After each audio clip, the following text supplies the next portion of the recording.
Haifa attack ने साबित कर दिया है कि इजराइल और हिजबुल्लाह का युद्ध फंस चुका है। हाइफा अटैक ने बता दिया है कि ये युद्ध अब एक तरफा नहीं रहा। गारंटी पूरी है कि ये जंग लंबी चलेगी। हाइफा अटैक ने बता दिया है कि हिजबुल्लाह सुपर एक्टिव है और उसकी ड्रोन पावर से लेकर रॉकेट वाले अटैक में कोई कमी नहीं आई है, ना आएगी।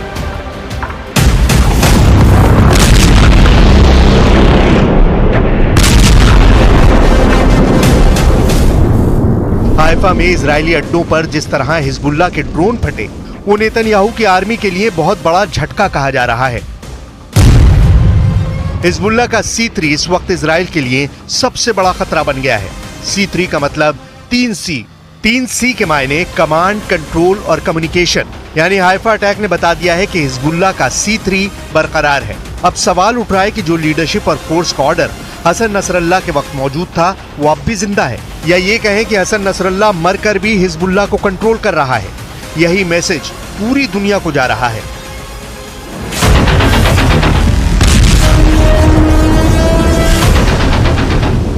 हिजबुल्लाह को बैरूत से अब भी ऑर्डर मिल रहा है, इसमें कोई शक नहीं। ना ही उसकी कोई कम्युनिकेशन लाइन टूटी है।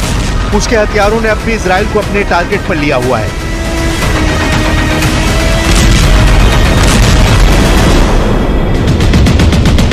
ये सब तब देखा जा रहा है जब दक्षिण बैरूत को मिटाने के लिए इजराइल लगातार हमले कर रहा है। दक्षिण बैरूत की कोई सड़क ऐसी नहीं बची जहां पर गिरी हुई बिल्डिंग का मलबा नहीं नजर आता। लेबनान में इजराइल की बमबारी से 2300 से ज्यादा लोग मारे जा चुके हैं, जबकि घायलों की तादाद 11,000 पहुंच चुकी है। बैरूत ने पिछले कुछ दिनों से जिस तरीके की बमबारी देखी है, उससे लगता था कि दहिया इलाके से हिजबुल्लाह को काफी नुकसान पहुंचा है। लेकिन अब हाइफा पर अटैक करके हिजबुल्लाह ने बता दिया है कि वो अब भी इस युद्ध में बराबर हमले करने की ताकत रखता है।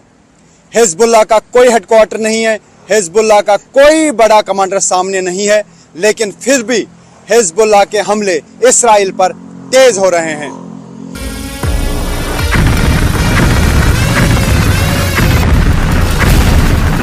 हिजबुल्लाह का मकसद साफ है और हाइफा से आने वाली तस्वीरें उसके मकसद को पूरा भी कर रही हैं। हाइफा की सड़कों पर एम्बुलेंस और मिलिट्री की गाड़ियों को दौड़ता हुआ देखकर पूरा इजराइल ही नहीं, अब दुनिया पूछ रही है कि हसन नसरल्लाह और उनके कमांडरों को मारने के बाद भी हिजबुल्लाह का नेटवर्क कैसे चल रहा है।